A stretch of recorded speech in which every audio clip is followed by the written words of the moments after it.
Hello students, स्वागत है आप सभी का वोल्केनो आईएएस के इस प्लेटफॉर्म पे। स्टूडेंट्स, अगर हम बात करें इस लेक्चर की, तो ये लेक्चर हमारा रैपिड रिवीजन सीरीज का लेक्चर है। ये रैपिड रिवीजन सीरीज हमने प्रीलिम्स 2023 के लिए स्टार्ट की है, जिसके अंदर हम जो सिविल सर्विस का एग्जामिनेशन है 2023 के लिए, तो इस 23 के एग्जामिनेशन के लिए जो जो इम्पोर्टेंट करंट अफेयर्स हैं जो पिछले एक साल के अंदर न्यूज़ के अंदर रहे हैं, उन सभी करंट अफेयर्स को यहाँ पे कवर किया जाएगा। जो कंटेम्प्रेरी टॉपिक्स हैं जो पिछले एक डेढ़ साल से न्यूज़ के अंदर रहते हैं, कंटिन्यू न्यूज़ के अंदर देखने के लिए मिलते हैं, उन टॉपिक्स को यहाँ पे कवर करेंगे। तो 1 ईयर के जो करंट अफेयर्स हैं और करंट अफेयर्स से जो रिलेटेड जो स्टैटिक पार्ट है उसको भी यहाँ पे कवर किया जाएगा।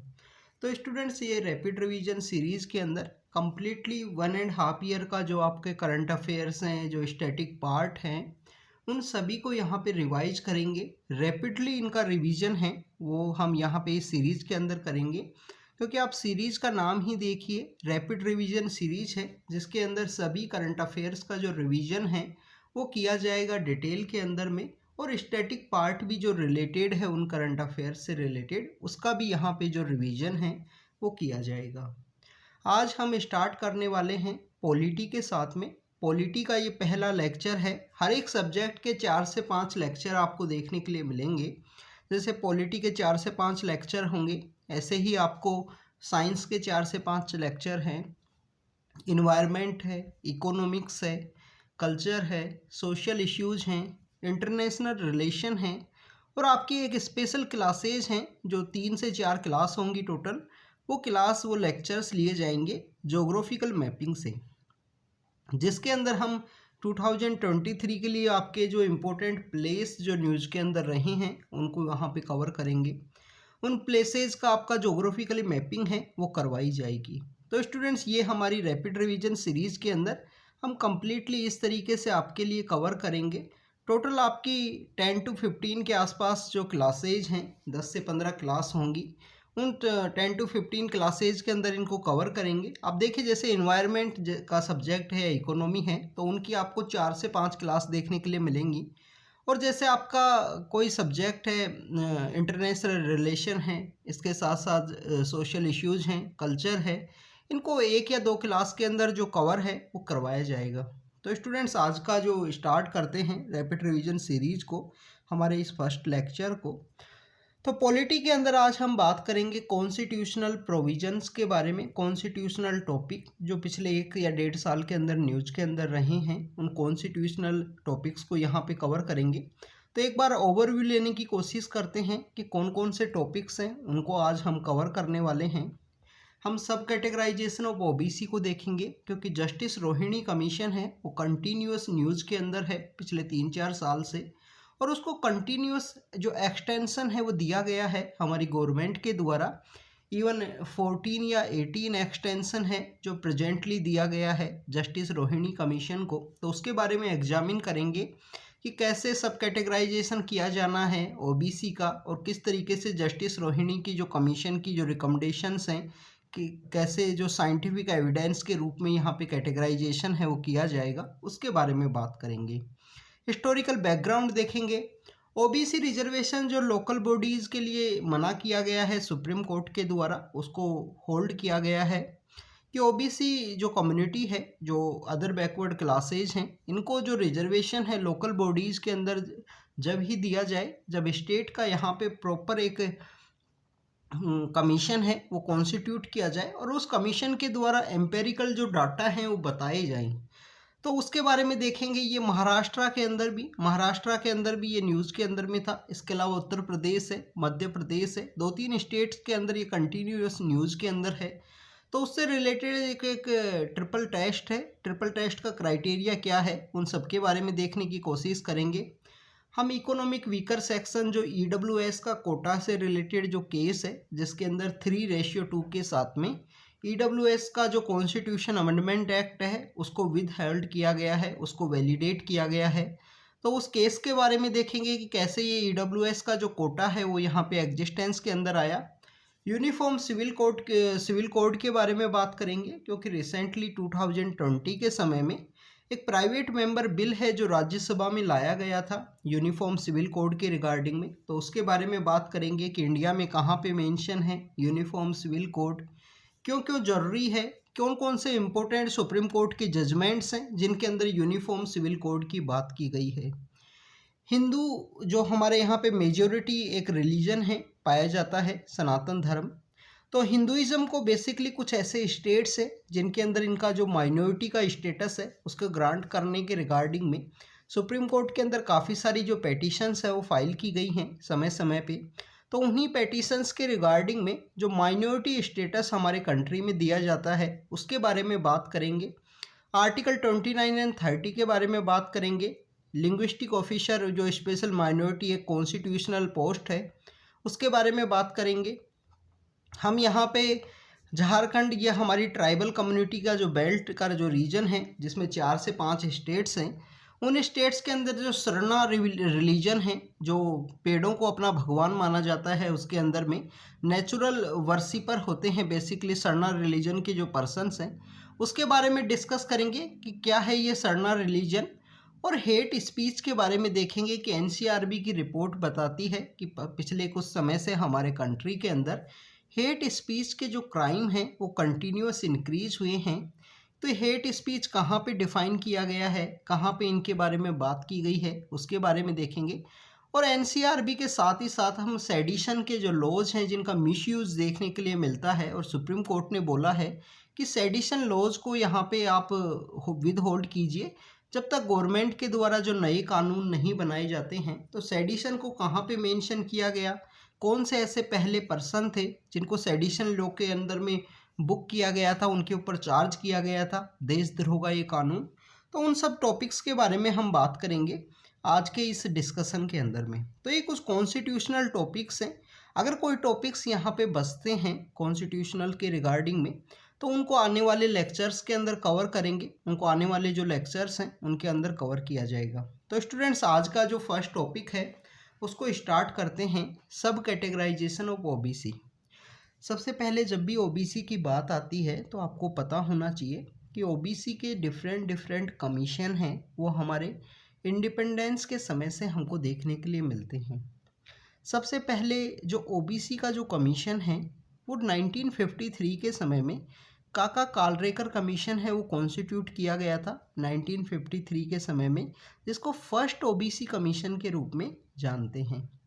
सेकंड ओबीसी कमीशन 1978 के समय में जैसे ही इमरजेंसी यहाँ पे इमरजेंसी को हटाया गया और उसके बाद में इलेक्शंस हुए तो पहली नॉन कांग्रेस गवर्नमेंट है वो सेंटर के अंदर पावर के अंदर आई, जिसे जनता गवर्नमेंट के रूप से भी जानते हैं। तो उसी जनता गवर्नमेंट के अंदर एक पर्सन हुआ करते थे बीपी मंडल, उनकी चेयरमैनशिप में सेकंड ओबीसी कमीशन है वो कॉन्स्टिट्यूट हुआ 1978 के अंदर में। और इसी ओबीसी कमीशन के अंदर जो बीपी मंडल कमीशन है, बीपी मंडल कमीशन के द्वारा रिकमेंडेशन दी गई थी कि जो सोशली एंड इकोनॉमिकली जो बैकवर्ड हैं, सोशली एंड इकोनॉमिकली बैकवर्ड कुछ क्लासेज हैं, उन क्लासेज को यहाँ पे रिजर्वेशन देने की बात की गई। अब ये रिजर्वेशन कौन सी कैटेगरी में दिया जाएगा? रिजर्वेशन यहाँ पे एम्प्लॉयमेंट है और एजुकेशन है। जो एम्प्लॉयमेंट एंड एजुकेशन के अंदर जो रिजर्वेशन है, एंट्री पॉइंट के ऊपर जो रिजर्वेशन है वो प्रोवाइड किया जाए socially and economically backward classes को, जिनको ओबीसी के अंदर अदर बैकवर्ड क्लास के रूप में रिकॉग्नाइज किया गया।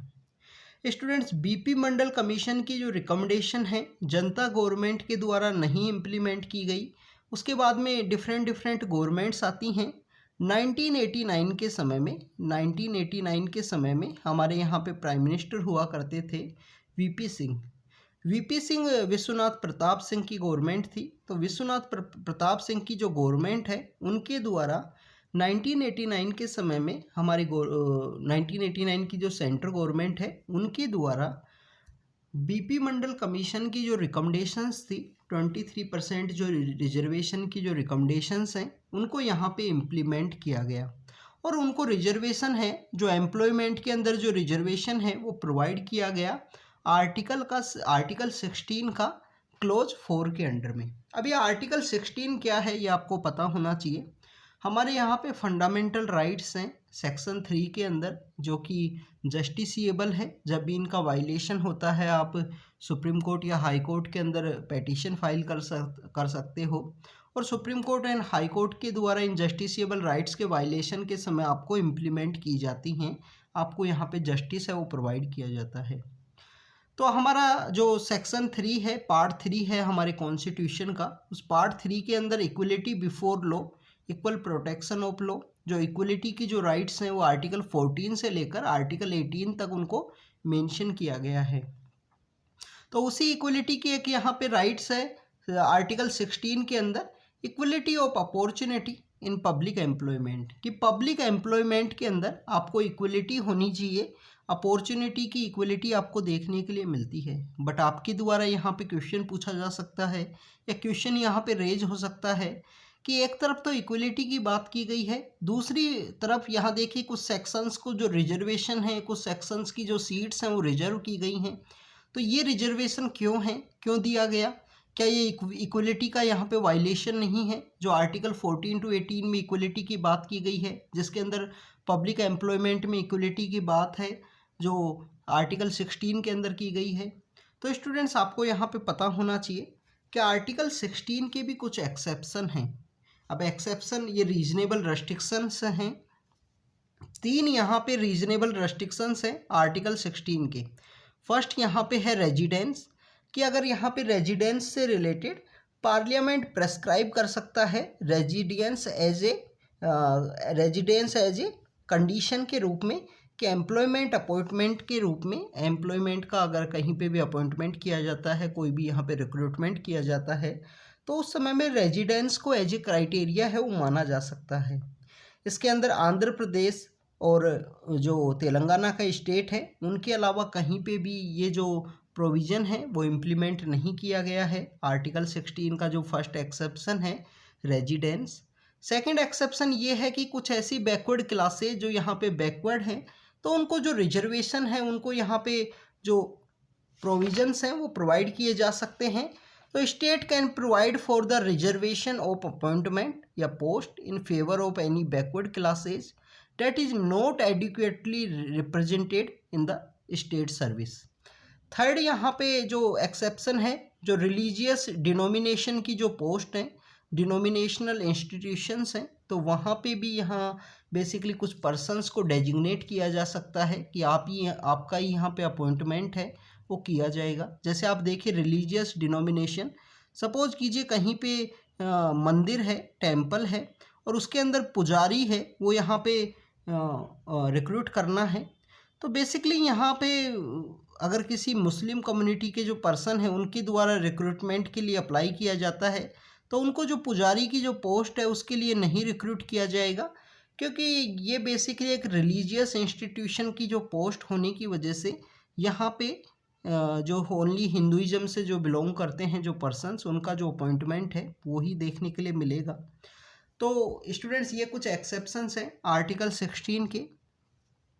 अब आर्टिकल 16 का जो एक्सेप्शंस हमने देखे कि कैसे यहाँ पे जो ओबीसी कमीशन है, जो सेकंड ओबीसी कमीशन था, बीपी मंडल कमीशन, उसकी रिकमेंडेशंस को 1989 के समय में जो हमारी वीपी सिंह गवर्नमेंट है उनके द्वारा इम्प्लीमेंट किया गया। और वहाँ पे हमारे कंट्री के अंदर एक पॉलिटिकल टर्म है मंडल वर्सेज कमंडल। मंडल वर्सेज कमंडल की एक पॉलिटिक्स है जो अराइज हुई, और वो आपको कंटिन्यू पिछले 30 या 40 साल के अंदर पॉलिटिकल डेवलपमेंट के अंदर मंडल वर्सेज कमंडल की जो पॉलिटिक्स है वो आपको देखने के लिए मिलती है।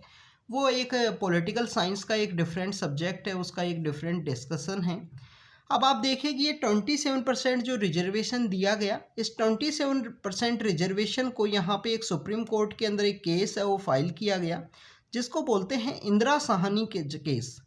इंदिरा साहनी केस के अंदर इस 27% रिजर्वेशन को जो वैलिडेट है वो किया गया इंदिरा साहनी जजमेंट के अंदर, और यहाँ पे जो क्रीमी लेयर का जो कॉन्सेप्ट है वो यहाँ पे इंसर्ट किया गया था कि आप अदर बैकवर्ड क्लासेज को, जो ऐसी एग्रीकल्चर कम्युनिटी से बिलोंग करने वाली जो बैकवर्ड क्लासेज है जिनका schedule caste and schedule tribe के अंदर उनका नाम नहीं है, तो उनको आप रिजर्वेशन तो दे रहे हो, तो उनको यहाँ पे आप क्रीमी लेयर है वो भी यहाँ पे अप्लाई कीजिए।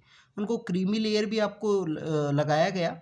तो क्रीमी लेयर का जो कॉन्सेप्ट है वो इंदिरा साहनी जजमेंट के अंदर आया और 27% जो रिजर्वेशन है उसको वैलिडेट किया गया इंदिरा साहनी जजमेंट के द्वारा।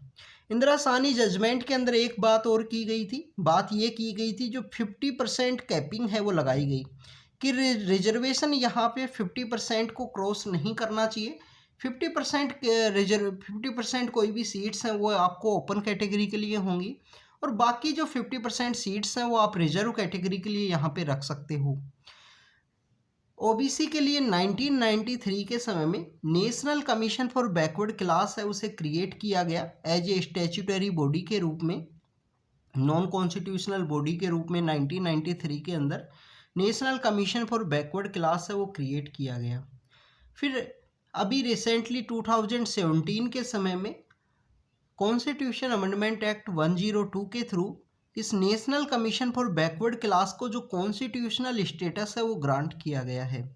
तो एक कॉन्स्टिट्यूशनल कमीशन है वो बनाया गया, national commission for backward class, उसको कॉन्स्टिट्यूशनल स्टेटस है वो आर्टिकल जो अमेंडमेंट एक्ट है 102 उसके अंडर में दिया गया है। 102 को अमेंडमेंट के अंडर में उसको कॉन्स्टिट्यूशनल स्टेटस है वो प्रोवाइड किया गया है। Ministry of social justice and empowerment के अंडर में आता है national commission for backward classes. National commission for backward class के अंदर एक चेयरमैन होगा, एक वाइस चेयरमैन होगा, वाइस चेयरपर्सन होगा और 3 अदर मेंबर हैं वो आपको देखने के लिए मिलेंगे। ये सेम कंपोजिशन ही आपको national commission for schedule caste है उसके अंदर भी आपको देखने के लिए मिलेगा और national commission for schedule tribe है उसके अंडर भी आपको देखने के लिए मिलेगा। अब schedule caste and schedule tribe के बारे में भी आपको पता होना चाहिए कि जब तक कॉन्स्टिट्यूशनल स्टेटस है वो नहीं दिया गया था हमारे national commission for backward class को, तो बैकवर्ड क्लास के जितने भी यहाँ पे जो केसेज हुआ करते थे उनके रिगार्डिंग में इंक्वायरी करना हो, उनकी रिगार्डिंग में कोई स्पेशल पॉलिसी बनाना हो, तो वो सभी काम हैं जो national commission for schedule caste के द्वारा कैरी आउट किए जाते थे। अब आप देखिए कि national commission for schedule caste and schedule tribe का जो इस्टेब्लिशमेंट है वो आपको पता होना चाहिए कि 65 कॉन्स्टिट्यूशन अमेंडमेंट एक्ट के थ्रू इनको कॉन्स्टिट्यूशनल स्टेटस है वो दिया गया। बाद में इनका बाइफर्केशन देखने के लिए मिलता है, आर्टिकल 338 के अंडर में इनको इस्टेब्लिश किया गया था। फिर आर्टिकल 338 ए के अंडर में national commission for schedule tribe है उसे बनाया गया by the 89 constitution amendment act के थ्रू। वहाँ पे भी आपको चेयरपर्सन है, वाइस चेयरपर्सन है और जो 3 मेंबर हैं वो आपको देखने के लिए मिलते हैं। फिर उसके बाद में आप देखें कि 102 जो कॉन्स्टिट्यूशन अमेंडमेंट एक्ट है उसके थ्रू यहाँ पे national commission for backward class को कॉन्स्टिट्यूशनल स्टेटस दिया गया है बाय द आर्टिकल 338 बी के अंडर में। अब आप देखें कि जो एंग्लो इंडियंस की जो अभी भी प्रॉब्लम्स हैं वो national commission for schedule caste के द्वारा ही हैंडल की जाती हैं। पहले एंग्लो इंडियन, ओबीसी और शेड्यूल कास्ट की जो भी प्रॉब्लम्स हैं उनको national commission for schedule caste के द्वारा देखा जाता था। अब यहाँ पे आपको पता होना चाहिए कि कॉन्स्टिट्यूशनल कमीशन है तो प्रेसिडेंट के द्वारा जो अपॉइंटमेंट है वो आपको यहाँ पे देखने के लिए मिलता है national commission for backward class के द्वारा, क्योंकि कॉन्स्टिट्यूशनल पोस्ट है और हमारे जितने भी कॉन्स्टिट्यूशनल बॉडीज हैं उनके अंदर अपॉइंटमेंट आपको प्रेसिडेंट के द्वारा ही किया जाता है। ये अपनी रिपोर्ट प्रेसिडेंट को सबमिट करते हैं, president by the date minister के थ्रू जो रिपोर्ट है उसको पार्लियामेंट के अंदर लेट डाउन करते हैं। तो ये सब कैटेगराइजेशन ऑफ ओबीसी के रिगार्डिंग की जो बात थी, ओबीसी की जो बैकग्राउंड की जो जर्नी है उसके बारे में हमने देखा। अब यहाँ पे सब कैटेगराइजेशन की जो बात है उसको करते हैं। सब कैटेगराइजेशन की बात ये है कि आर्टिकल 340 है, आर्टिकल 340 है हमारे कॉन्स्टिट्यूशन का और आर्टिकल 340 बोलता है कि प्रेसिडेंट को पावर है, प्रेसिडेंट को यहाँ पे पावर है कि समय समय पे ऐसा कमीशन है वो कॉन्स्टिट्यूट कर सकते हैं जो यहाँ पे इन्वेस्टिगेट करे socio economic backwardness of backward classes. जो हमारी बैकवर्ड क्लासेज हैं उनके सोशियो इकोनॉमिक बैकवर्डनेस को यहाँ पे समय समय पे इन्वेस्टिगेट करने के लिए जो कमीशन है उसका अपॉइंटमेंट की पावर है प्रेसिडेंट के पास कि प्रेसिडेंट यहाँ पे चाहें तो समय समय पे ऐसे कमीशंस हैं उनको कॉन्स्टिट्यूट कर सकते हैं। 2017 के समय में हमारी गवर्नमेंट के द्वारा जस्टिस रोहिणी कमीशन है उसे कॉन्स्टिट्यूट किया गया। जस्टिस रोहिणी कमीशन के द्वारा यहाँ पे प्रपोज किया गया है कि जो अदर बैकवर्ड क्लासेज हैं उनको 27% जो रिजर्वेशन मिला हुआ है और जिसको वैलिडेट किया गया था इंदिरा साहनी जजमेंट के बाद द्वारा, तो इस 27 रिजर्वेशन के अंदर हमको देखने के लिए मिलता है कि कुछ ऐसी बैकवर्ड क्लासेज हैं जिनके द्वारा मैक्सिमम जो बेनिफिट है वो यहाँ पे उठाया गया है इस 27% रिजर्वेशन का। तो इस रिजर्वेशन के 27% का जो मैक्सिमम बेनिफिट कुछ कम्युनिटीज़ के द्वारा उठाया गया है उसको यहाँ पे कैटेगराइज करने की ज़रूरत है, जिससे कि सभी को प्रॉपर रिप्रेजेंटेशन है, सभी को एडिक्वेट रिप्रेजेंटेशन है वो देखने के लिए मिले। तो national commission for backward class के द्वारा भी 3 कैटेगरी के अंदर जो ओबीसी का जो रिजर्वेशन है उसको कैटेगराइज करने की बात की गई है। 11 कुछ हमारे स्टेट और यूनियन टेरिटरीज़ हैं जिनके द्वारा ओबीसी रिजर्वेशन को यहाँ पे स्टेट गवर्नमेंट के द्वारा कैटेगराइज भी किया गया है। जैसे कि आपको हरियाणा के अंदर जो बैकवर्ड क्लासेज का जो कैटेगराइजेशन है वो देखने के लिए मिलता है। और भी काफ़ी सारे स्टेट्स हैं, आंध्र प्रदेश है, तेलंगाना है, पुडुचेरी है, कर्नाटका है। तो स्टूडेंट्स ये कैटेगराइजेशन की बात की गई है। जस्टिस रोहिणी कमीशन के कुछ मैंडेट हैं कि इनइक्विटेबल अगर डिस्ट्रीब्यूशन है रिजर्वेशन के बेनिफिट के अंदर तो उसको एग्जामिन किया जाएगा, साइंटिफिक अप्रोच को यहाँ पे अडॉप्ट किया जाएगा जिससे सब कैटेगराइजेशन है उसके अंदर जो बेनिफिट है वो देखने के लिए मिले। अभी यहाँ पे आपको देखने के लिए मिलेगा कि 14 टाइम जो एक्सटेंशन है वो दिया गया है जस्टिस रोहिणी कमीशन को। तो ये जस्टिस रोहिणी कमीशन के बारे में, ओबीसी के बारे में और आर्टिकल 16 के बारे में जो जो इम्पोर्टेंट प्रोविजंस हैं उनको हमने यहाँ पे डिस्कस किया। अगर हम बात करें स्टूडेंट्स नेक्स्ट टॉपिक की, तो नेक्स्ट टॉपिक है ओबीसी रिजर्वेशन इन लोकल बॉडीज इलेक्शन के अंदर। अभी रिसेंटली हाई कोर्ट के द्वारा यहाँ पे यूपी गवर्नमेंट को डायरेक्ट किया गया है कि आप विदाउट ओबीसी रिजर्वेशन को नोटिफाई करते बिना नोटिफाई किए आप अपने इलेक्शंस हैं उनको कैरी आउट कीजिए, इलेक्शंस को नोटिफिकेशन है वो कीजिए। हाई कोर्ट के द्वारा, उत्तर प्रदेश हाई कोर्ट के द्वारा यहाँ पे सुप्रीम कोर्ट का एक जजमेंट है के कृष्णा मूर्ति जजमेंट है versus union of India case 2010 का। उस केस के अंदर बोला था कि यहाँ पे जो ट्रिपल टेस्ट की जो कंडीशन है उसको फुलफिल करना ज़रूरी है। किसी भी एक बैकवर्ड क्लास को अगर रिजर्वेशन यहाँ पे लेना है स्टेट के अंदर, लोकल बॉडीज़ के अंदर, आप देखें कि शेड्यूल कास्ट और शेड्यूल ट्राइब को यहाँ पे लोकल बॉडीज़ के इलेक्शन के अंदर जो रिजर्वेशन है वो देखने के लिए मिलता है, पर आपको ओबीसी का जो रिजर्वेशन है वो नहीं देखने के लिए मिलता है। उसके बिहाइंड में सुप्रीम कोर्ट का ये जो जजमेंट है, सुप्रीम कोर्ट के इस जजमेंट के अंदर कहा गया है के कृष्णा मूर्ति का केस है, के Krishna Murthy case versus union of India case है। इसके अंदर ट्रिपल टेस्ट कंडीशन है वो बताई गई है कि अगर इन 3 कंडीशंस को फुलफ़िल करती है कोई भी कैटेगरी तो उसको बैकवर्ड क्लासेज का जो रिजर्वेशन है वो प्रोवाइड किया जाएगा स्टेट के द्वारा। और इसी क्राइटेरिया को देखते हुए मध्य प्रदेश, महाराष्ट्र, वहाँ पे जो रिजर्वेशन है वो नहीं दिया गया और अदर बैकवर्ड क्लासेज को लोकल बॉडी इलेक्शन के अंदर। अब ये ट्रिपल टेस्ट क्राइटेरिया क्या है? ट्रिपल टेस्ट क्राइटेरिया बेसिकली ये है कि स्टेट गवर्नमेंट के द्वारा यहाँ पे एक डेडिकेटेड कमीशन है वो कॉन्स्टिट्यूट करना होगा। उसके द्वारा बैकवर्डनेस का जो डाटा है वो यहाँ पे गैदर किया जाएगा, बैकवर्डनेस का डाटा को कलेक्ट किया जाएगा। सेकंड, यहाँ पे प्रोपोर्शन ऑफ रिजर्वेशन की बात की जाएगी, स्पेसिफिक जो रिजर्वेशन का जो प्रोपोर्शन है उसके बारे में बात की जाएगी। और यहाँ पे जो रिजर्वेशन जितना भी दिया जाएगा, टोटल जो रिजर्वेशन लोकल बॉडीज़ के अंदर में, वो यहाँ पे 50% की जो कैप है उसको यहाँ पे एक्सटेंड नहीं करता हो। ऐसा ही आपको महाराष्ट्र के अंदर देखने के लिए मिलेगा। महाराष्ट्र के अंदर आपको राहुल रमेश वाघ एक केस है जो रिजर्वेशन प्रोवाइड करने की बात की गई है लोकल बॉडीज़ के अंदर में ओबीसी कम्युनिटी को, ओबीसी सेक्शन को। बट बाद में के कृष्णा मूर्ति जो केस है उसको यहाँ पे कोर्ट किया गया सुप्रीम कोर्ट के द्वारा भी कि एक डेडिकेटेड कमीशन है वो होना चाहिए और उस डेडिकेटेड कमीशन के द्वारा जो बैकवर्डनेस का जो डाटा है वो कलेक्ट किया जाए, प्रोपोर्शन ऑफ रिजर्वेशन को यहाँ पे स्पेसिफाई किया जाए और रिजर्वेशन यहाँ पे जो 50% का जो कैपिंग है उसको भी एक्सीड ना करना हो, कि टोटल रिजर्वेशन यहाँ पे जो SC ST एंड OBC को जो दिया गया है वो 50% की जो कैपिंग है उसे ना एक्सटेंड करता हो। तो ये ट्रिपल टेस्ट क्राइटेरिया है जो के कृष्णमूर्ति केस के अंदर बताया गया। इसके अलावा स्टूडेंट्स आपको पता होना चाहिए कि आर्टिकल 243U उसके अंदर बताया गया है कि आप एक अपनी ड्यूरेशन जो है, ड्यूरेशन को कंप्लीट करने से पहले ही जो पंचायत के जो इलेक्शन हैं, जो अर्बन लोकल बॉडीज़ के जो इलेक्शंस हैं उनको कंडक्ट कराने की ज़रूरत है।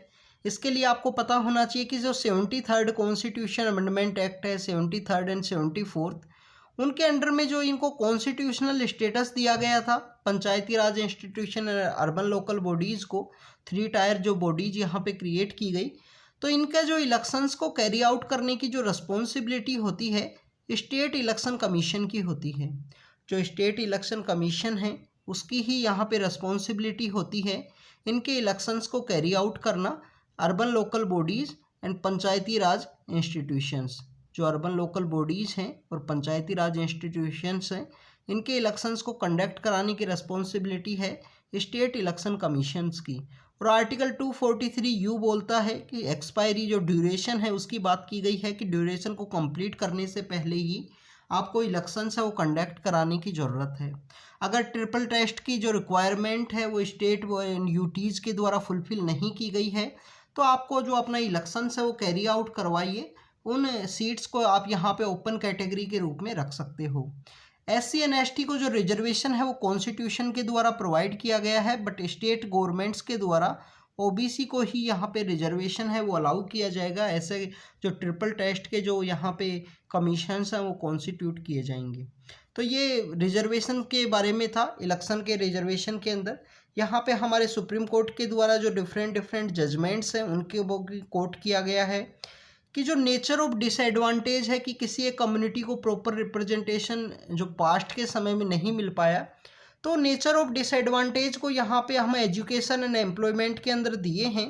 बट अगर आप पॉलिटिकल रिप्रेजेंटेशन के अंदर भी उसे रेडिली इक्वेट करना चाहोगे उस डिसएडवांटेज को, तो उसके लिए एक प्रॉपर यहाँ पे जो कमीशन है वो होना चाहिए और उसके द्वारा बैकवर्डनेस का जो डाटा है वो कलेक्ट किया जाए। अगर हम उत्तर प्रदेश की बात करें तो उत्तर प्रदेश में 1994 से लेकर 2017 तक, 1994 से लेकर जो 2017 का जो समय है वहाँ तक जो डिफरेंट गवर्नमेंट्स के द्वारा एक रैपिड सर्वे है उसको ये एक बेस माना गया और रैपिड सर्वे के जो डाटा हैं उसको ही यहाँ पे बेस मानते हुए जो रिजर्वेशन है वो प्रोवाइड किया गया था। बाद में आपको देखने के लिए मिलेगा कि जो सुप्रीम कोर्ट के द्वारा उस जो हाई कोर्ट के द्वारा उस रैपिड सर्वे है उसको बोला गया कि एक डेडिकेटेड कमीशन होना चाहिए, उसी के द्वारा यहाँ पे जो बैकवर्डनेस का जो डाटा है वो कलेक्ट किया जाए। इसके अलावा स्टूडेंट्स यहाँ पे हम देखने की कोशिश करेंगे कि जो रिजर्वेशन है, जो महिलाओं को रिजर्वेशन दिया गया है urban local bodies and Panchayati Raj institution में, तो ये कॉन्स्टिट्यूशन के अंदर मेंशन है। आर्टिकल 243D के अंदर महिलाओं को रिजर्वेशन 1/3 जो रिजर्वेशन है वो लोकल बॉडीज़ के अंदर दिया गया है। बिहार पहला स्टेट्स है जिसने 33% रिजर्वेशन को इंक्रीज करते हुए 50% जो रिजर्वेशन है वो महिलाओं को यहाँ पे प्रोवाइड किया गया। इवन महिलाओं के लिए जो स्पेशल जो प्रोविज़न है वो यहाँ पे स्टेट की रिस्पॉन्सिबिलिटी है वो बना सकता है। आर्टिकल 15 का जो क्लोज 3 है उसके अंदर डिफाइन किया गया है कि आर्टिकल 15 के क्लोज 3 के अंदर बताया गया है कि महिलाओं के लिए जो स्पेशल प्रोविज़न है वो स्टेट यहाँ पे बना सकता है। इसके अलावा आर्टिकल 14 के जो रीजनेबल रेस्ट्रिक्शन है उसके अंदर आपको चिल्ड्रंस भी देखने के लिए मिलते हैं कि चिल्ड्रंस के लिए भी जो स्पेशल प्रोविज़न है वो स्टेट यहाँ पे बना सकता है। तो आपको हर एक आर्टिकल के जो रीजनेबल रेस्ट्रिक्शंस हैं उनके बारे में याद होना चाहिए स्टूडेंट्स, क्योंकि अगर आपका एग्ज़ाम के अंदर क्वेश्चन है वो पूछे जा सकते हैं।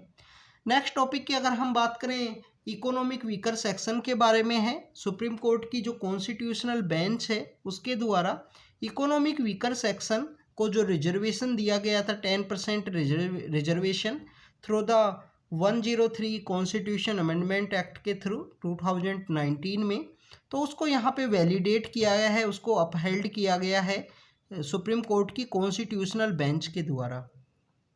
सबसे पहले आपको कॉन्स्टिट्यूशनल बेंच के बारे में पता होना चाहिए।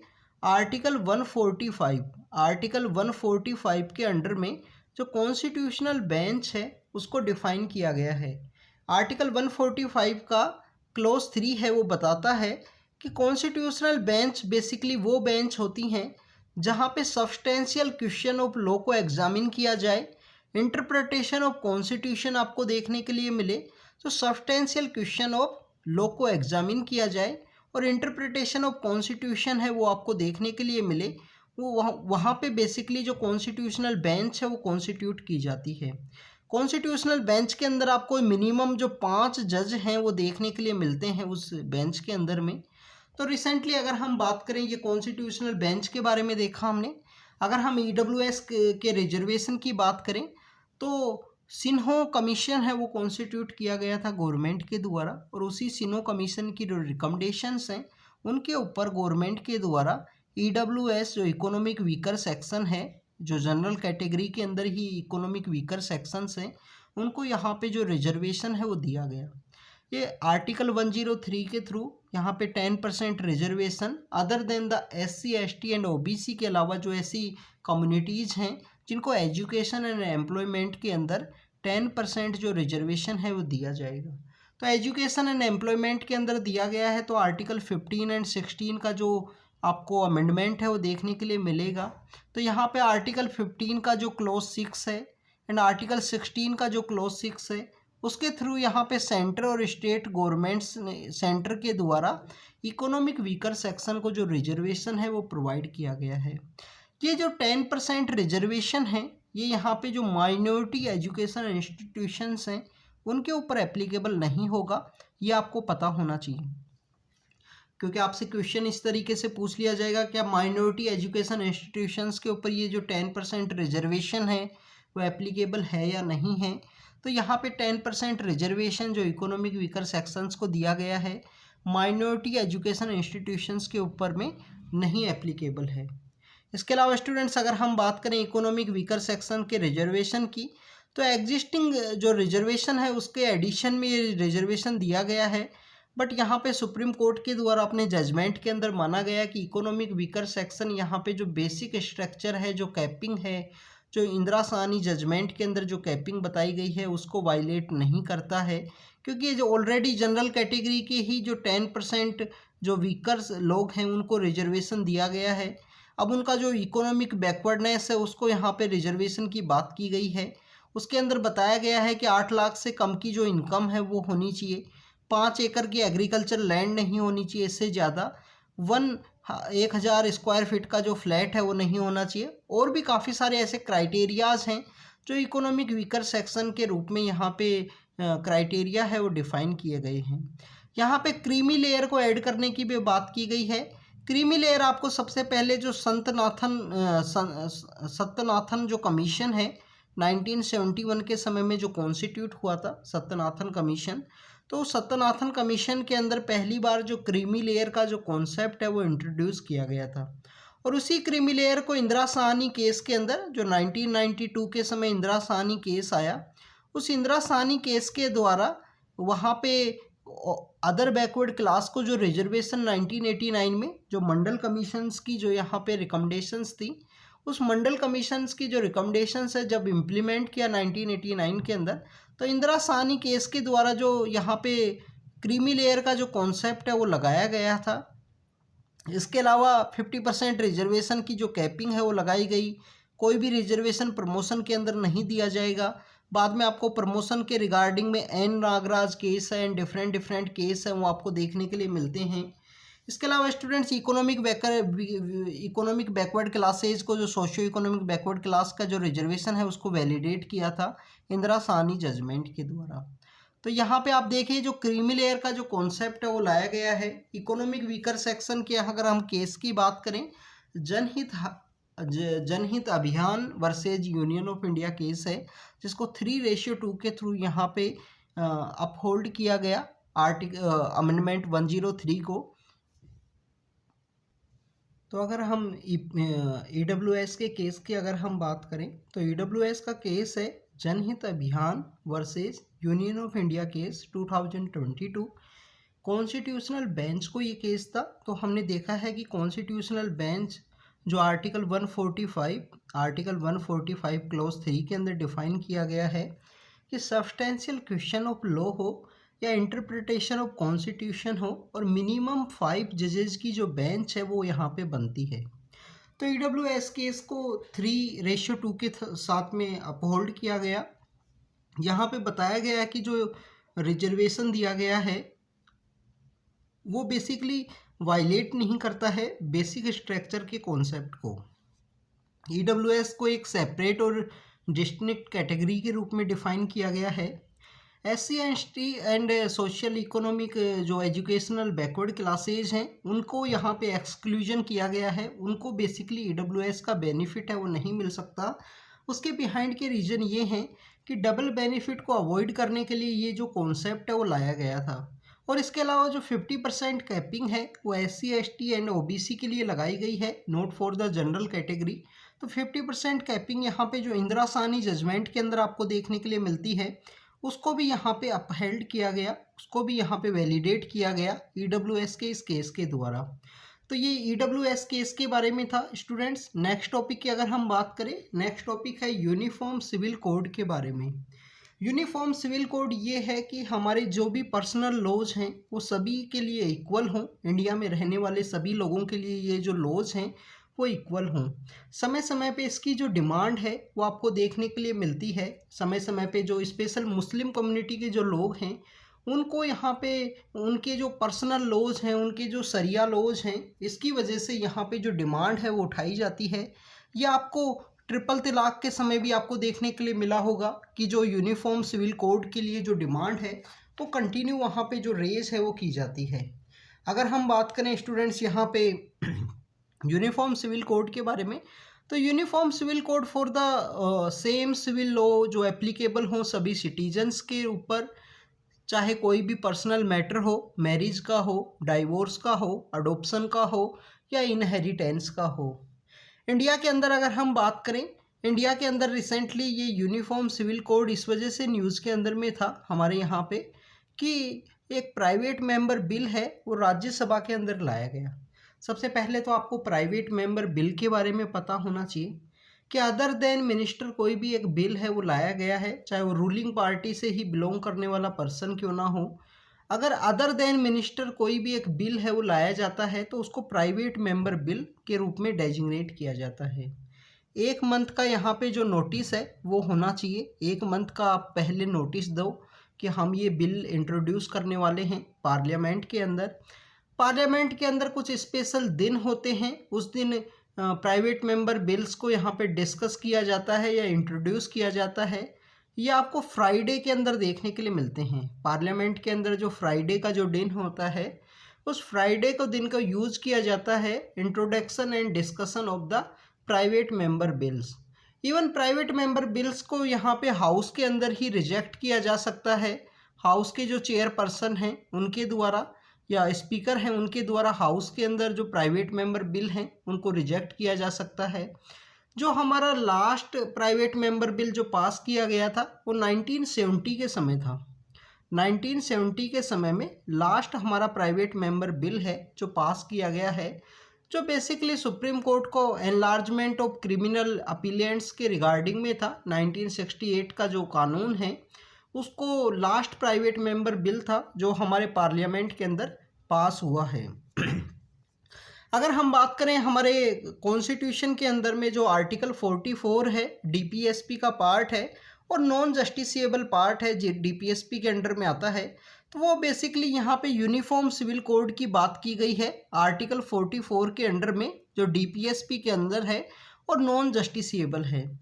इम्पोर्टेंट अगर हम जजमेंट्स की बात करें, यूनिफॉर्म सिविल कोड ये जो सभी हमारे जो पर्सनल लॉज हैं सभी के लिए इक्वल एप्लीकेबल हों, इनके लिए समय समय पे अलग अलग तरीके के जो जजमेंट्स हैं उनके अंदर जो जजमेंट डिलीवर किए गए हैं सुप्रीम कोर्ट के द्वारा। यहाँ पे आपको साहबानो केस है 1985 का वो देखने के लिए मिलता है।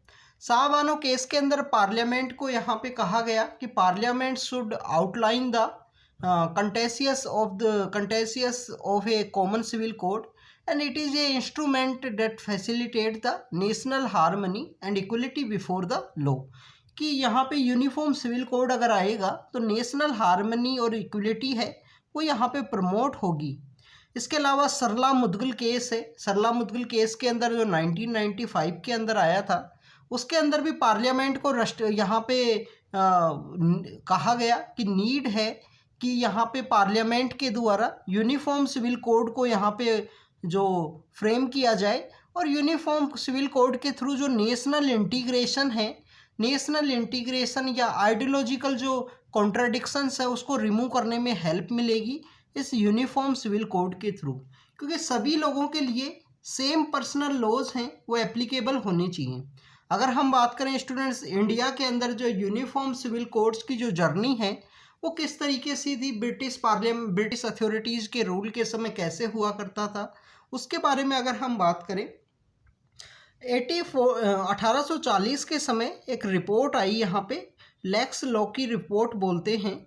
उस लेक्स लॉ की रिपोर्ट के द्वारा पहली बार यहाँ पे हमारे कंट्री के अंदर पहली बार यूनिफॉर्म सिविल कोड के जो इस्टेब्लिशमेंट है उसकी बात की गई। उसके बाद में बी.एन. राव कमेटी है, 1941 के समय जो बी.एन. राव कमेटी है वो बनी और वहाँ पे भी हिंदू लॉज को यहाँ पे कोडिफाई करने की बात की गई। Hindu laws and Muslim laws हैं और वुमेन्स को जो इक्वल राइट है वो देने की बात की गई बी.एन. राव कमेटी के द्वारा। बी.एन. राव सर के बारे में आपको पता होना चाहिए, हमारे कॉन्स्टिट्यूशनल असेंबली के कॉन्स्टिट्यूशनल एडवाइज़र हुआ करते थे बी.एन. राव सर। इसके बाद में आपको कॉन्स्टिट्यूशन असेंबली के अंदर भी जो फंडामेंटल राइट्स के रिगार्डिंग में जो कमेटी है जिसको वल्लभ भाई पटेल सर ने हेड किया था उस सब कमेटी को, तो उस सब कमेटी के द्वारा भी यहाँ पे यूनिफॉर्म सिविल कोड्स को पार्ट 3 के अंदर रखने की बात की गई थी, बट बाद में उसको फंडामेंटल राइट्स से हटाया गया है। बाद में उसको फंडामेंटल राइट्स के अंदर नहीं रखा गया क्योंकि वो जस्टिसेबल होने की वजह से यहाँ पे जो केसेज हैं वो इंक्रीज हो सकते हैं। इसके बाद में आपको स्पेशल मैरिज एक्ट है 1954 का, जो स्पेशल मैरिज एक्ट है वो आपको देखने के लिए मिलता है कि स्पेशल मैरिज एक्ट के अंदर जो सिविल मैरिज है, किसी भी एक सिटीजन्स की जो मैरिज है वो यहाँ पे उसको इक्वल ट्रीट किया जाता है, चाहे वो किसी भी रिलीजन से बिलोंग करता हो। ये स्पेशल मैरिज एक्ट आपको काफ़ी बार न्यूज़ के अंदर देखने के लिए मिलेगा। रिसेंटली होमोसेक्सुअलिटी के रिगार्डिंग में भी ये न्यूज़ के अंदर में था। फिर 1955 के समय में जो हिंदू कोड एक्ट हैं या हिंदू जो पर्सनल लॉज हैं उनको कोडिफाई किया गया और हिंदू को यहाँ पे जो लॉज हैं जिनको कोडिफाई किया गया उसके समय आपको पता होना चाहिए कि हिंदुइज़्म के इस पर्सनल कोड के अंदर में जो सिखिज़्म है, जो जैनिज़्म है एंड बुद्धिज़्म से रिलेटेड जो पर्सन्स हैं उनको भी यहाँ पे ऐड किया गया है। ये पर्सनल लॉज जो यहाँ पे कोडिफाई किए गए हैं जिसके अंदर हिंदू मैरिज एक्ट है, हिंदू सक्सेशन का एक्ट है, Hindu minority and guardianship act है, Hindu adoption and maintenance act है। तो ये सभी एक्ट्स को यहाँ पे कोडिफाई किया गया है और इस हिंदुइज़्म के इस कोडिफिकेशन के एक्ट के अंदर में और जो कम्युनिटीज़ हैं उनको भी ऐड किया गया। बट आपको जो मुस्लिम कम्युनिटी है उनके जो पर्सनल लॉज हैं वो उनके अकॉर्डिंग में यहाँ पे कैरी आउट किए जाते हैं। बट कुछ ऐसे कानून भी हैं जो आपको यहाँ पे इक्वल देखने के लिए मिलते हैं। तो हिंदू एंड मुस्लिम्स के जो द्वारा यहाँ पे जो सेम दोनों कानून सभी रिलीजन्स के ऊपर यहाँ पे इक्वल एप्लीकेबल होते हैं। इसके अंदर है स्पेशल मैरिज एक्ट है और गार्जियनशिप एंड वोर्ड एक्ट जो है जो बेसिकली गार्जियनशिप के रिगार्डिंग में है। तो special marriage act and guardianship act यहाँ पे जो सेक्युलरिज्म का जो कॉन्सेप्ट है, जो सेक्युलर लॉज का जो कॉन्सेप्ट है उसको यहाँ पे इम्प्लीमेंट करता है हमारे कंट्री के अंदर में। अगर हम बात करें हमारे कंट्री के अंदर तो गोवा एकमात्र ऐसा स्टेट है जहाँ पे जो यूनिफॉर्म सिविल कोड है वो आपको देखने के लिए मिलता है। पुर्तगाल के द्वारा हम जो पोर्तुगीज़ के समय का एक्ट है ये पोर्तुगीज़ सिविल कोड 1861 और ये बेसिकली कंटिन्यूस रहा। 1961 में जब गोवा को अनेक्स किया गया उसके बाद से ये जो एक्ट है वो कंटिन्यूस गोवा के अंदर आपको देखने के लिए मिलता है। तो इंडिया के अंदर गोवा एकमात्र ऐसा स्टेट है जहाँ पे यूनिफॉर्म सिविल कोड आपको देखने के लिए मिलता है। आपको ये भी पता होना चाहिए कि गोवा पुर्तगीज़ के अंडर में आया करता था और हमारे देश को आज़ादी अचीव होने के काफ़ी दिनों के बाद में गोवा को जो लिबरेशन है वो किया गया ऑपरेशन विजय के थ्रू। ऑपरेशन विजय के थ्रू गोवा को लिबरेट किया गया 19 दिसंबर के समय, और 1961 के समय इसको इंडिया के अंदर एज ए यूटी के रूप में इंडिया के अंदर ऐड किया गया। आप देखिए कि जब इसको यूटी के रूप में ऐड किया गया और 1987 के अंदर में इसको फुल फ्लैज जो स्टेटस है वो ग्रांट किया गया है। यहाँ पे दो क्वेश्चन आपके लिए बनते हैं। एक तो क्वेश्चन ये है, कभी कभी ये पूछ लिया जाता है कि कौन सी फॉरेन पावर है जो सबसे लास्ट में इंडिया से गए थे। तो पोर्तुगीज आपको पता होना चाहिए कि अंग्रेज़ों के भी चले जाने के काफ़ी दिनों के बाद में जो पोर्तुगीज़ हैं, गोवा दमन दीव के ऊपर इनका जो राज है वो हुआ करता था। बाद में ऑपरेशन विजय के थ्रू ये यहाँ से गोवा को लिबरेट किया गया। गोवा लिबरेशन डे को हम 19 दिसंबर के दिन सेलिब्रेट करते हैं। इसके अलावा गोवा के बारे में आपको पता होना चाहिए कि कोंकणी लैंग्वेज वहाँ पे बोली जाती है। कोंकणी लैंग्वेज जो हमारे शेड्यूल 8 का भी पार्ट है, जो शेड्यूल 8 है उसका भी पार्ट है। शेड्यूल 8 के अंदर बाद में उनको ऐड किया गया था 71st कॉन्स्टिट्यूशन अमेंडमेंट एक्ट के थ्रू। कोंकणी है, मणिपुरी है और नेपाली है। इन 3 लैंग्वेजेस को 71st कॉन्स्टिट्यूशन अमेंडमेंट एक्ट के थ्रू 8 शेड्यूल के अंदर ऐड किया गया। 22 टोटल लैंग्वेज हैं शेड्यूल 8 के अंदर में। गोवा के अंदर नंदा देवी लेक भी है, नंदा लेक है। नंदा देवी बेसिकली उत्तराखंड के अंदर सिचुएटेड एक प्लेस है। नंदा लेक आपको देखने के लिए मिलती है गोवा के अंदर, और नंदा लेक गोवा की पहली रामसर साइट है जो वेटलैंड्स के कंजर्वेशन के लिए रामसर कन्वेंशन है। और इंडिया के अंदर जो 75 साइट्स हैं उसके बारे में भी आपको पता होना चाहिए गोवा से रिलेटेड। नेक्स्ट टॉपिक की अगर हम बात करें, नेक्स्ट टॉपिक है माइनॉरिटी स्टेटस इन इंडिया की। तो अगर हम बात करें स्टूडेंट्स, रिसेंटली काफ़ी सारी जो पेटिशंस हैं वो सुप्रीम कोर्ट के अंदर फाइल की गई हैं। पेटिशन इस रिगार्डिंग में है कि ये जो माइनॉरिटी का जो स्टेटस इंडिया के अंदर दिया जाता है, इस माइनॉरिटी के स्टेटस को स्टेट वाइज डिफाइन किया जाए, जो कि बेसिकली TMA पाई केस के अंदर बोला गया था कि जो लिंग्विस्टिक और रिलीजियस माइनॉरिटीज़ हैं वो स्टेट यूनिट के अकॉर्डिंग डिसाइड की जाए। स्टेट के अंदर कौन यहाँ पे माइनॉरिटी है उसको यहाँ पे TMA पाई केस के अंदर बोला गया। जैसे आप देखिए कि हिंदुइज़्म की अगर हम बात करें, हिंदू धर्म से बिलोंग करने वाले जो लोग हैं वो कश्मीर के अंदर माइनॉरिटी के अंदर आते हैं, तो वहाँ पे उनको जो माइनॉरिटी स्टेटस है वो दिया जाना चाहिए। तो ऐसे सुप्रीम कोर्ट के अंदर काफ़ी सारी जो 2022 एंड 23 के समय में भी काफ़ी सारी जो पिटिशंस एंड प्रोसीडिंग्स हैं वो आपको देखने के लिए मिलती हैं माइनॉरिटी स्टेटस जो स्टेट वाइज ग्रांट किया जाए उसके रिगार्डिंग में। इंडिया में अगर हम कॉन्स्टिट्यूशन की बात करें तो कॉन्स्टिट्यूशन ने जो वर्ड माइनॉरिटी है उसको नहीं डिफाइन किया है। कॉन्स्टिट्यूशन ने वर्ड माइनॉरिटी को नहीं डिफाइन किया है, ये आपको पता होना चाहिए स्टूडेंट्स। आपसे क्वेश्चन इसी तरीके से पूछा जाएगा कि कॉन्स्टिट्यूशन ने वर्ड माइनॉरिटी को डिफाइन किया है या नहीं किया है। जो माइनॉरिटी की बात की गई है वो आर्टिकल 29 एंड 30 के अंदर आपको देखने के लिए मिलती है। तो राइट्स ऑफ द माइनॉरिटी को वहाँ पे बताया गया है, बट माइनॉरिटी वर्ड को नहीं डिफाइन किया गया है कॉन्स्टिट्यूशन के अंदर, ये आपको पता होना चाहिए। तो आर्टिकल 29 एंड 30 वहाँ पे उनके एजुकेशन इंस्टीट्यूशंस के यहाँ इस्टेब्लिशमेंट की बात की गई है। आर्टिकल 350B है जो कॉन्स्टिट्यूशनल बॉडी को यहाँ पे क्रिएट करता है। Special officer for linguistic minorities है उसको यहाँ पे क्रिएट करता है आर्टिकल 350B के अंडर में। सेंटर के द्वारा यहाँ पे नेशनल कमीशन फॉर माइनॉरिटी है वो भी इस्टेब्लिश किया गया था सेंटर के द्वारा 1992 के समय में। और इसी नेशनल कमीशन फॉर माइनॉरिटी का सेक्शन 2 है जो यहाँ पे माइनॉरिटीज़ को डिफाइन करता है, माइनॉरिटी कम्युनिटी बताता है। प्रेजेंटली इंडिया के अंदर 6 माइनॉरिटी कम्युनिटीज़ हैं। मुस्लिम हैं, सिख हैं, क्रिश्चियंस हैं, बुद्धिस्ट हैं, जोरोस्ट्रियंस हैं एंड जैन्स हैं। जैन सबसे लास्ट के अंदर ऐड होने वाली यहाँ पे कम्युनिटी है जिनको रिसेंटली 2013 के समय में माइनॉरिटी स्टेटस है वो ग्रांट किया गया।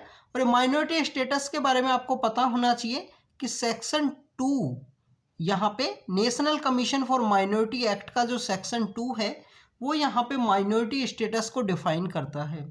इन माइनॉरिटी से रिगार्डिंग में जो कम्युनिटीज़ हैं इनको अपने एजुकेशन इंस्टीट्यूशंस के इस्टेब्लिशमेंट के रूप में जो सेफगार्ड जो राइट्स इनको एजुकेशनल राइट्स मिले हुए हैं वो यहाँ पे national commission for minority education institution act है 2004 का, उस एक्ट के थ्रू ये जो राइट्स हैं ये मिले हुए हैं। यहाँ पे आपके लिए अब क्वेश्चन ये उठता है कि जो मेजर रिलीजन है हमारे कंट्री का हिंदुइज़्म, इस हिंदुइज्म का आपको कौन कौन से स्टेट्स हैं जहाँ पे ये माइनॉरिटी के अंदर पाए जाते हैं, तो ये काफ़ी बार एडिटोरियल्स के अंदर भी देखा जाता है। तो हिंदुइज्म माइनॉरिटी के अंदर पाए जाते हैं लद्दाख के अंदर, लद्दाख जो यूनियन टेरिटरी है, कश्मीर जो यूनियन टेरिटरी है, और लक्षद्वीप जो यूनियन टेरिटरी है। इन 3 यूनियन टेरिटरीज के अंदर वो माइनॉरिटी के अंदर हैं। स्टेट्स की अगर हम बात करें, स्टेट्स में है पंजाब है, नागालैंड है, मेघालय है, अरुणाचल प्रदेश है और मणिपुर है। पंजाब है, नागालैंड है, पंजाब है, आप उसके बाद में नॉर्थ ईस्ट के 4 स्टेट्स हैं, नागालैंड है, मेघालय है, अरुणाचल प्रदेश और मणिपुर। ये 4 स्टेट्स नॉर्थ ईस्ट के हैं, एक पंजाब है, और इसके अलावा 3 यूनियन टेरिटरी हैं, लद्दाख है, जम्मू एंड कश्मीर है जिसमें कश्मीर के अंदर, और लक्षद्वीप के अंदर जो माइनॉरिटी स्टेटस है वो उनका पाया जाता है। तो यहाँ पे पेटिशंस के अंदर जो डिमांड की जाती है कि उनको स्टेट वाइज जो माइनॉरिटी है वो दी जाए, जिससे कि वो अपने माइनॉरिटी एजुकेशन इंस्टीट्यूशंस हैं उनको यहाँ पे ओपन कर सकें। स्टेट के द्वारा बोला गया है कि जो प्रॉपर डाटा नहीं है कि कौन सी कम्युनिटी कहाँ पे माइनॉरिटी है, और अगर उसको वहाँ पे माइनॉरिटी राइट नहीं दिए गए हैं तो उसके बारे में गवर्नमेंट को यहाँ पे बताया गया है। डिफरेंट जजमेंट्स के थ्रू ये आपको देखने के लिए मिलते हैं माइनॉरिटी स्टेटस के रिगार्डिंग में। नेक्स्ट टॉपिक की अगर हम बात करें स्टूडेंट्स, नेक्स्ट टॉपिक है सरना रिलीजन के बारे में। अब ये सरना रिलीजन क्या है? सरना रिलीजन आपको देखने के लिए मिलेगा ट्राइबल कम्युनिटी के जो लोग हैं उनके द्वारा बेसिकली ये रिलीजन की जो प्रैक्टिस है वो की जाती है। हमारे जो ट्राइबल कम्युनिटी से जो लोग हैं वो जंगल के आसपास, जो फॉरेस्ट के आसपास का जो रीजन है वहाँ पे वो पाए जाते हैं।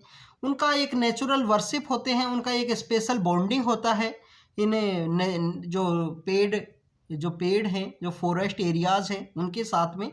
तो अभी रिसेंटली ये टॉपिक न्यूज़ में इस वजह से था कि झारखंड असेंबली ने यहाँ पे एक रिजोल्यूशन है जो यूनियन गवर्नमेंट को सेंड किया है कि आने वाला जो सेंसस है 2021 का, उसके अंदर जो रिलीजन की जो कैटेगरी है उस रिलीजन की कैटेगरी के अंदर जो सरना रिलीजन का जो स्टेटस है वो भी यहाँ पे दिया जाए। प्रेजेंटली 6 ऐसे रिलीजन्स हैं जिनको रिकॉग्नाइज करता है हमारा सेंसस। हिंदुइज्म है, इस्लाम है, क्रिश्चियनिटी है, सिखिज्म है, बुद्धिज्म है और जैनिज्म है। इन 6 रिलीजन्स को हमारा जो सेंसस है उसके अंदर बताया गया है। यहाँ पे डिमांड उठती है कि सरना रिलीजन को भी रिकॉग्नाइज किया जाए। ये रिलीजन आपको प्री इंडिपेंडेंस में 1871 से लेकर 1951 का जो समय है उस समय में ट्राइबल कम्युनिटी का एक सेपरेट कैटेगरी के रूप में देखा जाता था।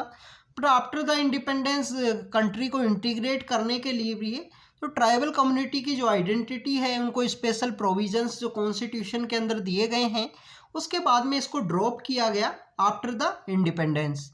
2013 के समय सुप्रीम कोर्ट का एक जजमेंट के अंदर में यहाँ पे नियामगिरी हिल रीजन है उड़ीसा का, वहाँ पे जो स्पेशल राइट्स है ट्राइबल कम्युनिटी की, वहाँ के फॉरेस्ट एरिया से वहाँ की हिल्स, जो नियामगिरी हिल का जो रीजन है, काफ़ी इंपॉर्टेंट केस है ये ट्राइबल कम्युनिटी के रिगार्डिंग में। क्योंकि आपको ट्राइबल कम्युनिटी की जो सबसे बड़ी प्रॉब्लम इंडिया के अंदर देखने के लिए मिलती है वो है डेवलपमेंट लेड डिस्प्लेसमेंट। डेवलपमेंट के नाम पे उनको डिस्प्लेस किया जाता है, प्रॉपर उनका डिस्प्लेसमेंट भी नहीं देखने के लिए मिलेगा, प्रॉपर उनका जो फॉरेस्ट के साथ में जो स्पेशल बॉन्डिंग है वो भी यहाँ पे डिस्ट्रॉय होती है। उसके साथ साथ उनको ऑक्यूपेशन जो एम्प्लॉयमेंट है वो भी प्रॉपर नहीं दिया जाता है। तो उसकी वजह से डेवलपमेंट लेड डिस्प्लेसमेंट एक सबसे बड़ा कंसर्न्स है ट्राइबल कम्युनिटी के द्वारा। तो वेदांता ग्रुप है नियामगिरी हिल के जो वहाँ रीजन है उसके अंदर 2013 में सुप्रीम कोर्ट के द्वारा उनको एक स्पेशल बॉन्डिंग का जो कॉन्सेप्ट है वो अडॉप्ट किया गया था। और वहाँ पे जो 12 विलेजेस के अंदर जो माइनिंग प्रोजेक्ट्स अलाउ किए गए थे उनको वहाँ पे रिजेक्ट किया गया सुप्रीम कोर्ट के द्वारा। तो ये सरना रिलीजन के बारे में है। हमारे यहाँ पे जो ट्राइबल कम्युनिटी का स्पेशल बॉन्डिंग है या हमारे लोगों का जो स्पेशल बॉन्डिंग है, नदी है, फॉरेस्ट है, उनके लिए, तो हमारे यहाँ पे उत्तराखंड हाई कोर्ट के द्वारा एज ए लिविंग एंटिटी के रूप में रिकॉग्नाइज किया गया था। नदियों को, हमारे फॉरेस्ट एरियाज़ को एक लिविंग एंटिटी के रूप में रिकॉग्नाइज किया गया था 2017 के समय में। अंडर द आर्टिकल 21 के अंडर में उनको जो फंडामेंटल राइट है वो दी गई लिविंग एंटिटी के रूप में। जो हमारी नदियां हैं, फॉरेस्ट एरियाज़ हैं, उनके अंदर रिकॉग्नाइज किया गया था। नेक्स्ट टॉपिक की अगर हम बात करें स्टूडेंट्स, नेक्स्ट टॉपिक है हेट स्पीच के बारे में। एनसीआरबी की रिपोर्ट बोलती है कि हमारे कंट्री के अंदर जो 500% जो हेट स्पीच हैं वो इंक्रीज हुए हैं। अभी रिसेंटली हमारे सुप्रीम कोर्ट के द्वारा भी माना गया है कि जो स्टेट का इनकम्पिटेंस है, स्टेट जो पॉलिटिक्स का रिलीजन के साथ में जो एक कनेक्शन है, उसकी वजह से कंटिन्यूअस जो हेट स्पीच के जो क्राइम्स हैं वो हमारे कंट्री के अंदर इंक्रीज हुए हैं। अभी रिसेंटली सुप्रीम कोर्ट के बेंच के द्वारा भी ये माना गया। आप देखिए कि टेक्नोलॉजी का जो यूज होने की वजह से हेट स्पीच कंटिन्यू यहाँ पे जो इंक्रीज है वो देखने के लिए मिलता है। तो क्या क्या हमारे यहाँ पे जो लीगल क्या क्या प्रोविज़न है हेट स्पीच के, तो हेट स्पीच बेसिकली कहीं पे भी डिफाइन नहीं किया गया है। इंडिया के अंदर किसी भी एक लॉ के अंदर इनको नहीं बताया गया है। हमारा इंडियन पीनल कोड का जो सेक्शन 153A है एंड 295A है, वहाँ पे बताया गया है कि ऐसा कोई भी काम ना किया जाए जो इंसाइटमेंट करे, हेट्रेड, यहाँ पे हीन भावना यहाँ पे इंसाइट करे कोई भी प्राइमरी ग्रुप्स के अंदर में, तो उसको हेट स्पीच यहाँ पे लिटिल बिट बताया गया है आईपीसी के सेक्शन के अंदर। कॉन्स्टिट्यूशन के अंदर किसी भी कानून के अंदर बेसिकली आपको हेट स्पीच का जो डेफिनेशन है या जो एक्सप्लेनेशन है वो नहीं देखने के लिए मिलता है। हेट स्पीच किसी भी तरीके से हो सकता है, किसी भी एक फॉर्म में, एक्सप्रेशन में या सिंबल्स के रूप में आपको यहाँ पे देखने के लिए मिलेगा। लेजिस्लेशन के अंदर जैसे आर्टिकल 19 है जो freedom of speech and expression आपको ग्रांट करता है, बट कुछ रीजनेबल रेस्ट्रिक्शंस है वो भी आपको वहाँ पे देखने के लिए मिलते हैं।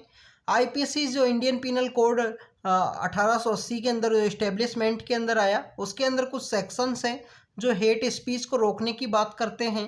रिप्रेजेंटेशन ऑफ पीपल्स एक्ट जो हमारे इलेक्शन सिस्टम के रिगार्डिंग में है, तो यहाँ पे अगर किसी भी एक पर्सन है या कोई भी ऐसा पॉलिटिशियंस है जो सेक्शन 8 यहाँ पे डिस्क्वालिफिकेशन की बात करता है, अगर उसके द्वारा किसी भी कम्युनिटीज़ के बीच में जो एनिमिटी है वो क्रिएट करने की कोशिश ही है। सेक्शन 123 एंड सेक्शन 125 यहाँ बेसिकली प्रोहिबिट करता है कि रिलीजन, रेस, कास्ट को आप यूज़ नहीं करोगे अपने इलेक्शन रैलीज के अंदर में। Protection of civil right act है जो सेक्शन 7 के अंदर है, वो बेसिकली यहाँ पे किसी भी एक फॉर्म के अंदर हेट स्पीच है उसका जो इंक्रीज है वो नहीं देखने के लिए मिले। बट यहाँ पे हमारे किसी भी एक कानून के अंदर प्रॉपर वे में जो हेट स्पीच है उसको नहीं डिफाइन किया गया है, ये आपको पता होना चाहिए स्टूडेंट्स।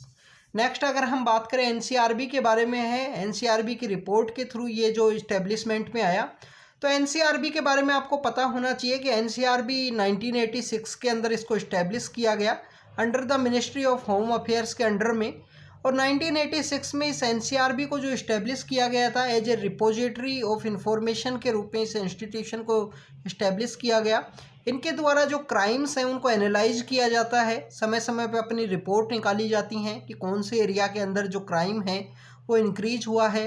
अगर हम NCRB national crime record bureau की बात करें तो टंडन कमेटी की रिकमेंडेशन के बाद में इसका इस्टेब्लिशमेंट हुआ। नेशनल पुलिस कमीशन और मिनिस्ट्री ऑफ होम अफेयर्स की एक टास्क फोर्स है, उसके रिकमेंडेशंस के बाद में 1986 के अंदर मिनिस्ट्री ऑफ होम अफेयर्स के अंडर में एनसीआरबी को यहाँ पे इस्टेब्लिश किया गया। एनसीआरबी के द्वारा जो हमारा सीसीटीएनएस सिस्टम है, crime and criminal tracking network system, उसका इम्प्लीमेंटेशन भी आपको एनसीआरबी के थ्रू देखने के लिए मिलता है। तो टंडन कमीशन की रिकमेंडेशन के बाद में 1986 में इस एनसीआरबी को इस्टेब्लिश किया गया as a repository of information के रूप में, जिसके द्वारा क्राइम्स के जो डाटाज हैं उनको एनालाइज किया जाता है, उनको देखा जाता है, और मिनिस्ट्री ऑफ होम अफेयर्स के अंडर में आता है स्टूडेंट्स एनसीआरबी। नेक्स्ट टॉपिक की अगर हम बात करें, नेक्स्ट टॉपिक है स्टूडेंट्स सेडिशन लॉज के बारे में। हमारे सुप्रीम कोर्ट का अभी रिसेंटली एक ऑर्डर है कि जो सेडिशन के रिगार्डिंग है जितने भी यहाँ पे केस हैं उनको रोका जाए और गवर्नमेंट के द्वारा कुछ यहाँ पे प्रॉपर गाइडलाइंस के थ्रू एक सेडिशन के जो कानून हैं वो बनाए जाएं। स्टूडेंट्स आप देखिए कि सेडिशन का जो सेडिशन मतलब कि देशद्रोह, आपको रिसेंटली काफ़ी सारे केसेज में, चाहे वो एक्टिविस्ट दिशा रवि का केस हो, कन्हैया कुमार का केस हो, इनके अंदर आपको इसका यूज है वो देखने के लिए मिलता है। सेडिशन का जो यूज है वो आपको इन केसेज के अंदर देखने के लिए मिलता है। आईपीसी का जो सेक्शन 124A है, आईपीसी इंडियन पीनल कोड का जो सेक्शन 124A है उसके अंदर सेडिशन को बताया गया है, डिफाइन किया गया है कि सेडिशन बेसिकली ऐसी कोई एक्टिविटी जिसके द्वारा अगेंस्ट द कंट्री जाके देश की यूनिटी एंड इंटीग्रिटी को हार्म करने की कोशिश करे, तो उसको बेसिकली जो सेडिशन है वो माना गया है। बट हमारी गवर्नमेंट्स के द्वारा डिफरेंट समय में अलग अलग गवर्नमेंट्स के द्वारा सेडिशन इस लॉ को एक रिप्रेशन के रूप में यूज़ किया जाता है। जो एक्टिविस्ट हैं, जो स्कॉलर्स हैं, उनको रिप्रेस करने में, उनको यहाँ पे कंट्रोल करने के रूप में सेडिशन लॉज हैं वो उनके ऊपर लगाए जाते हैं अलग अलग केसेस के अंदर में। सेडिशन का जो कानून है वो एक cognizable and non bailable and non compoundable offence माना गया है। पर्सन को अगर यहाँ पे सेडिशन के कानून के द्वारा अगर यहाँ पे चार्ज किया गया है, देशद्रोह अगर उसके ऊपर लगाया गया है, तो उसको गवर्नमेंट एम्प्लॉयमेंट है वो यहाँ पे बार किया जाता है, गवर्नमेंट एम्प्लॉयमेंट उसको नहीं मिल सकता। लॉ कमीशन ऑफ इंडिया 2018 के अंदर जो लॉ कमीशन ऑफ इंडिया है उसके द्वारा इस सेडिशन लॉज को रिपील करने की बात की गई है कि अब समय आ चुका है, ब्रिटिश अथॉरिटीज़ के समय चलाए गए इन कानूनों को यहाँ पे रिपील करने का जो समय है वो आ चुका है। सेक्शन 124A के अंडर में जो ये सेडिशन के जो कानून हैं इनको रिपील किया जाना चाहिए। हम यहाँ पे बैकग्राउंड के अंदर जो सेडिशन लॉज की जो जर्नी रही है उसके बारे में डिस्कस करेंगे स्टूडेंट्स।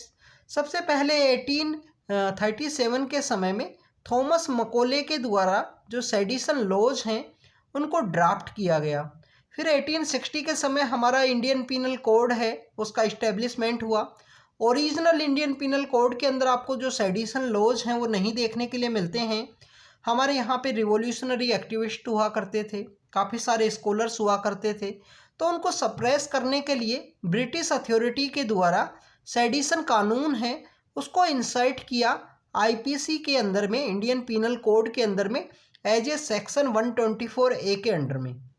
ये जो सेडिशन कानून को जो इंट्रोड्यूस करने वाले जो पर्सन थे उनको जोम्स स्टेफिन नाम के जो पर्सन हैं उनके द्वारा 1870 के समय जो सेडिशन का जो कानून है, नाम याद रखना स्टूडेंट्स, हो सकता है आपसे पूछ लिया जाए, जोम्स स्टेफिन नाम के पर्सन हैं, उनके द्वारा ये सेडिशन का जो कानून है उसको आईपीसी के अंदर इंसर्ट किया गया।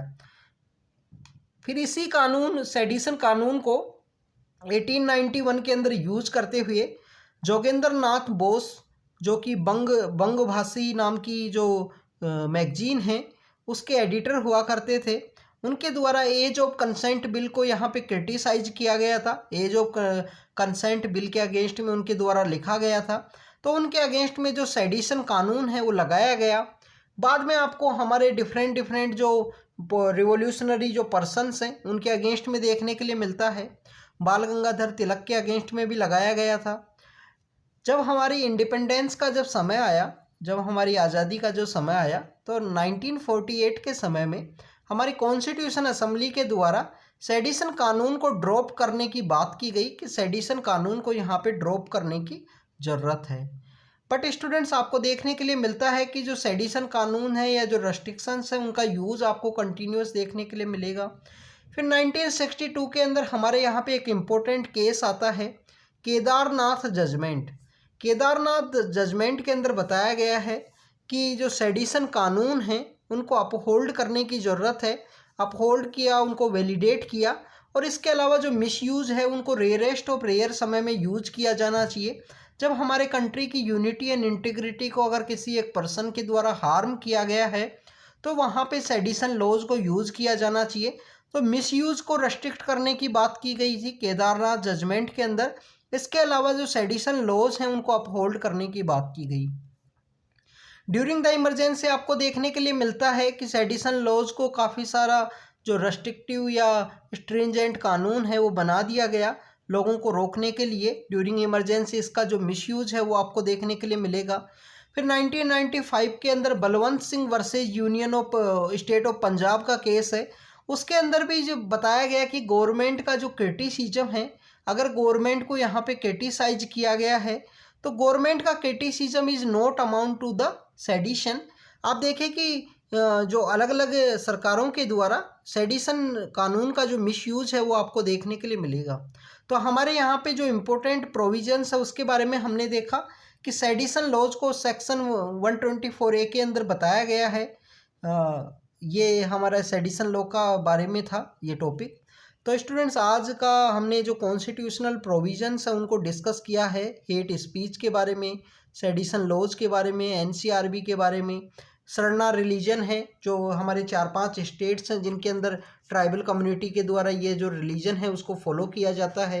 तो इसके बारे में भी आपको पता होना चाहिए कि सरना रिलीजन किन किन के बारे द्वारा फॉलो किया जाता है, कौन कौन से जो स्टेट्स हैं, जैसे आसाम है, उड़ीसा है, उनके अंदर झारखंड है, उनके अंदर ये जो डिमांड है वो कंटिन्यू चलती रहती है कि नेचुरल वर्शिपर्स को बेसिकली एक अलग रिलीजन है उसके रूप में रिकॉग्नाइज किया जाना चाहिए।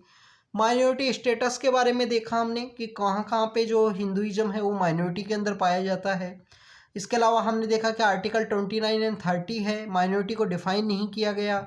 सेक्शन 350B है जिसके अंदर लिंग्विस्टिक माइनॉरिटी ऑफिसर की बात की गई है। इसके अलावा national commission for minority education institutions है, नेशनल कमीशन फॉर माइनॉरिटी है जिसका सेक्शन 2 यहाँ पे माइनॉरिटीज़ की बात करता है। यूनिफॉर्म सिविल कोड की बात की, EWS केस की बात की, और हमने EWS के जो कोटा है उसके बारे में यहाँ पे डिस्कस किया। OBC रिजर्वेशन एंड सब कैटेगराइजेशन ऑफ OBC के बारे में हमने डिस्कस किया है। स्टूडेंट्स नेक्स्ट टॉपिक के अंदर बेसिकली हम पार्लियामेंट का जो लेजिस्लेचर एंड एग्जीक्यूटिव पार्ट है तो उसके रिगार्डिंग के जो इम्पोर्टेंट टॉपिक्स हैं उनको हम डिस्कस करेंगे। सभी सब्जेक्ट्स के जो आपके करंट अफेयर्स हैं वो कंप्लीट करवाए जाएंगे यहाँ पे। तो स्टूडेंट्स आप बने रहिए हमारे साथ, हम आपको कंटिन्यू इसी तरीके से अपडेट करते रहेंगे। Thank you students, thank you very much.